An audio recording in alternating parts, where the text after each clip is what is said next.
We are in the midst of a focus this month on generosity and a sermon series that we're calling What If? We're sort of imagining the future of our church together. We've looked at some different questions over the last couple of weeks, and some of them were questions that you actually responded to. So we asked you, what if money was no object? What would we be doing as a church? And then we asked, what if we could help anybody in the city and make a real difference? Who would we be helping and what would we be doing?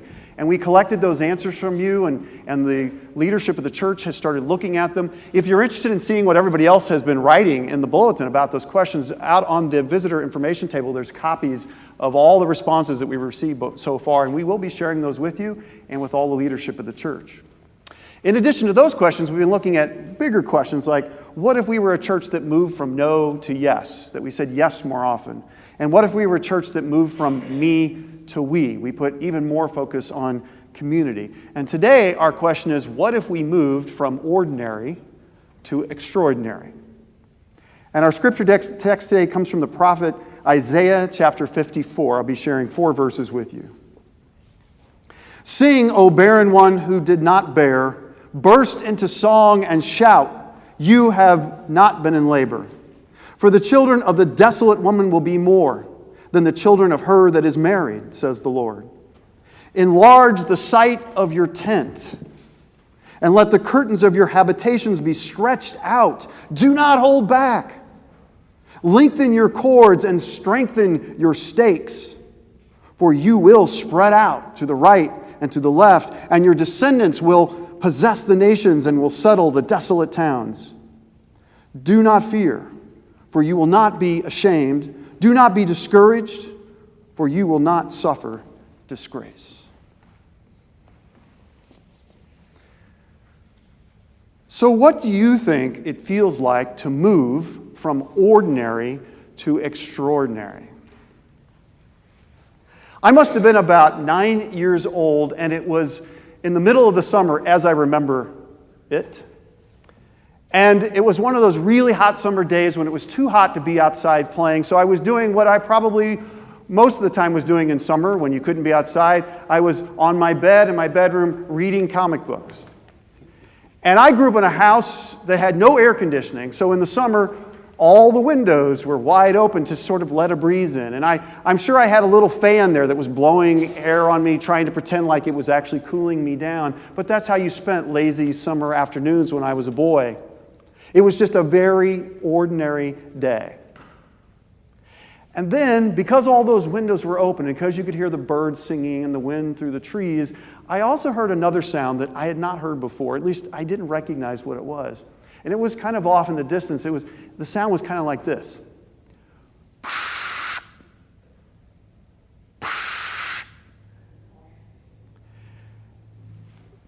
It wasn't interesting enough to get me out of my bed or to stop me from reading my comic books.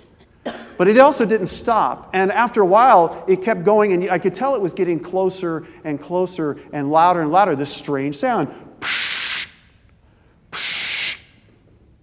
And then I heard voices from downstairs and outside. It was one of my brothers, and he was calling to us to say, come outside, you need to see this.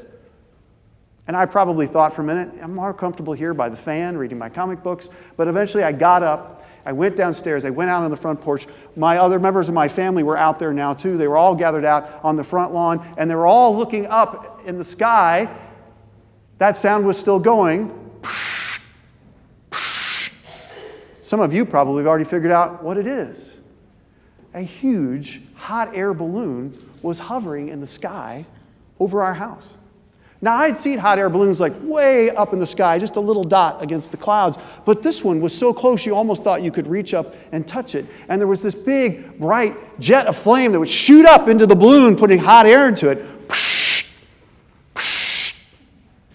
I mean, as a kid, I was just amazed. It was just right there, and it wasn't getting farther and farther away. It was getting lower and lower, and it started moving towards this huge field that we had off to the side of our house. And by now, my parents were out there, and we could tell there were 3 people in the balloon. There was a pilot and 2 passengers, and the pilot calls down to my parents, "Can we land in your field?" And my parents are like, "Absolutely, you can land in our field."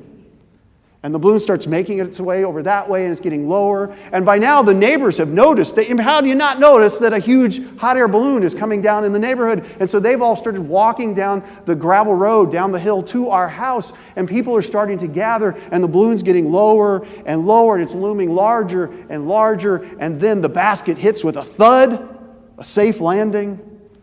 And the balloon starts to billow down, and this crowd has now gathered, and my parents come up to the balloon, and the pilot steps out, and the passengers step out, and the pilot reaches into the balloon, and he pulls out a bottle of champagne and some glasses. Apparently, when you crash land your balloon in somebody else's field, this is how you thank them. And so they're sharing champagne with my parents, and there's this crowd gathered for this party, and suddenly an ordinary day turned into an extraordinary day. Now, I had lots of ordinary days as a kid. I don't remember most of them. But that day, I remember. And I bet you've had that experience too. Some time in your life when an ordinary day suddenly became extraordinary. And it's always stuck with you. It's a memory you'll never forget. And maybe it even changed you a little bit inside. In this little piece of text I read to you today from Isaiah, the people have settled into kind of a new ordinary. Let's imagine we are the people in the text today. We are the Israelites. We are people who at one point in our history were taken away from our homeland. We were conquered by the Babylonians, and they took us away. They destroyed our temple in Jerusalem, and they forced us to all march to their land, to go to Babylon. In some cases as slaves, as captives. We had no choice in the matter. We left everything behind, and we have now lived for decades in Babylon, away from our home. Some of us have never even been back to Jerusalem. Some of us have only lived in Babylon. We were born here. We were raised here. This is the new normal. This is our new ordinary, living in captivity. We've just accepted this is the way life is. Some of us have even grown up enough that we've started families and had children, and we have homes, and we have work here. And then, as tends to happen with empires, the Babylonians are conquered by the Assyrians, and the Assyrians say to us, hey, if you guys want to go back to your homeland now, you're free to go. And some of us, shake your head, some of you, some of us say, yeah, we'll go. And so we settle into a new ordinary as we make our way back to our homeland around Jerusalem, but we find out things there aren't so great, though. Because some of us have never lived there before. We're like strangers in a strange land. We don't have homes there. The temple is destroyed. We don't know people there. And we've settled in for this new ordinary that's not so good. And in fact, the prophet describes it. He says, you know what you're feeling right now, this feeling you're having? It's like you are a barren woman. You're a barren woman who feels like you're never going to be able to produce life. Now, let's remember that in the ancient world, it was a big deal if you were a woman unable to have children. They didn't understand all the things we know today about reproduction. They assumed if a couple couldn't have children, it was completely on the wife. It was the wife's fault, as if it was anybody's fault, right? But they assigned blame for it, and often they assumed it was some sort of judgment by God. So it was a big deal. And of course, if you're living as we are, right? We're the Israelites living in the ancient world when the infant mortality rate is very high. You needed to have children in order to keep the tribe going. And so the prophet is saying to us, I know what you're feeling like. You're feeling like the barren woman. You're feeling like nothing is going your way. You're feeling like maybe God has forsaken us. God has forgotten about us. God is judging us. God is punishing us. And that there's no future for us or this family that we call ourselves together. Some of you have been there, right? You've had those barren moments in life when things just aren't going how you thought they would go, when you didn't think there was any new life to come, no hope, there was no future. That's how we're feeling as the Israelites. The prophet says, I know that's how you feel, but that's not the way things are going to stay. You think the end is here, there's no more for you, your story is over. Don't believe it. Because even though you feel barren, pretty soon God's going to give you so many children, he's using a metaphor here, so many children, you aren't going to know what to do. In fact, you need to get ready for this new life that's coming your way. You've got to get ready. So what do you need to do? He says, you need to widen your tents. Say that with me, widen your tents. You need to stretch out the cords of the tents. You need to hammer those stakes even more deeply, more firmly. You've got to get ready for this new life that's coming your way. There's some couples in this church that know exactly what I'm talking about right now. We heard from Miranda today. She and her husband and another couple in our church are getting ready to be foster parents, and they have been widening their tents. They've been getting their houses ready. They've been painting. They've been putting baby rooms together and kids' room together. They've been child-proofing the home, right? Yeah, child-proofing. And doing all the things they have to do before a child even comes. They are trusting that eventually a child will be there. And the prophet says to us as the Israelites, trust that this is going to happen. Don't wait till it happens. You've got to get ready right now. You've got to widen your tents, stretch out your cords, hammer in your stakes even more soundly and deeply to get ready for the good new thing that God is sending your way, and trust that it can happen. That even here, as people return from the exile, few in numbers, few in resources, great things, extraordinary things can happen through you. The only caveat to all of this is, for the Israelites, they have to be willing to participate. It's not just going to happen. They've got to prepare for it. They've got to trust enough that this new life is happening that they get ready for it, that they do all the things they need to do for it to actually come to them. So they've got to be ready for change. They've got to be ready for the messiness that comes with change. They've got to be ready to maybe shift some of the priorities that they had when they first came back home. They might have to change some of the plans that they had for this new thing that God is going to try to do in the midst of them. They've got to be ready to move from the ordinary to the extraordinary.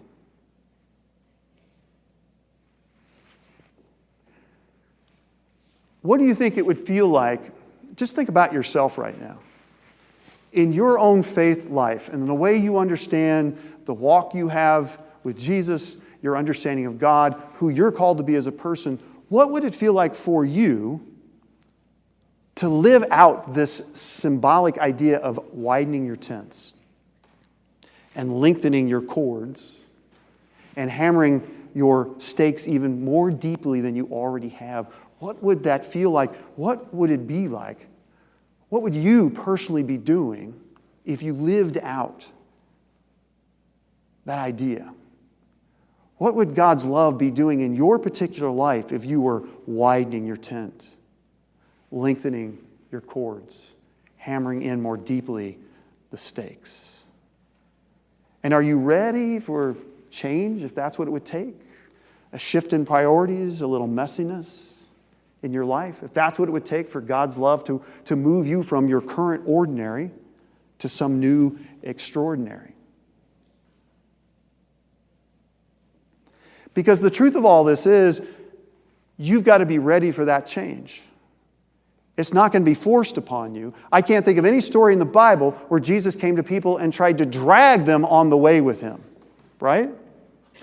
Jesus encouraged people.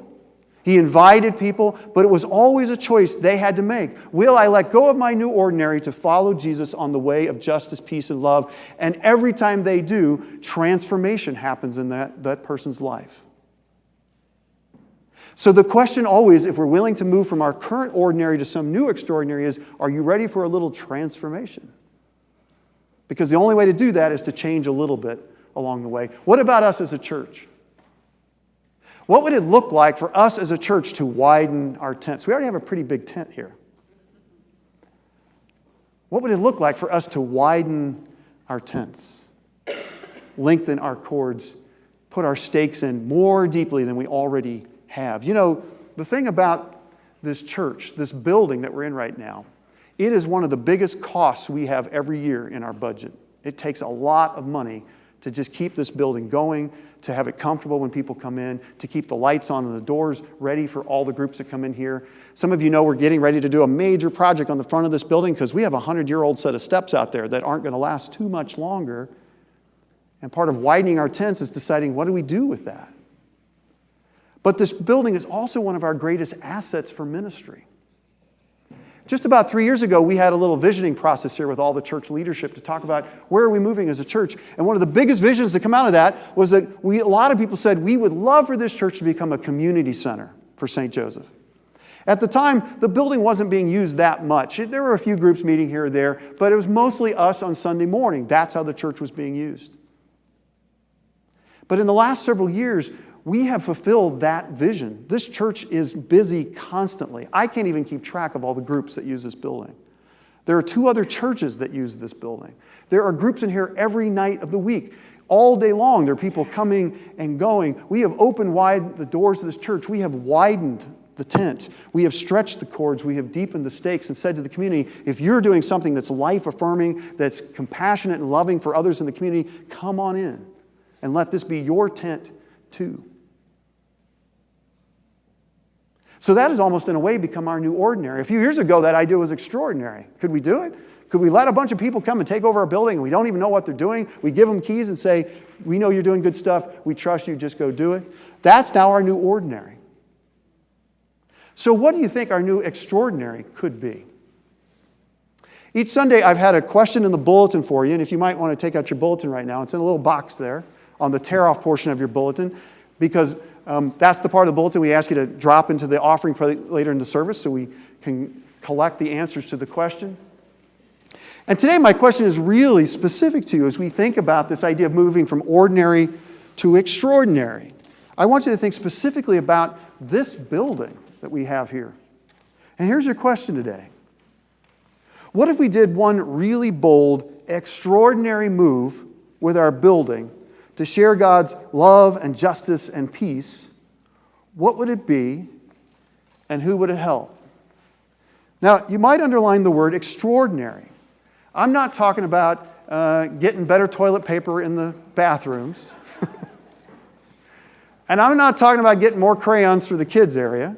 I'm talking extraordinary. Think big.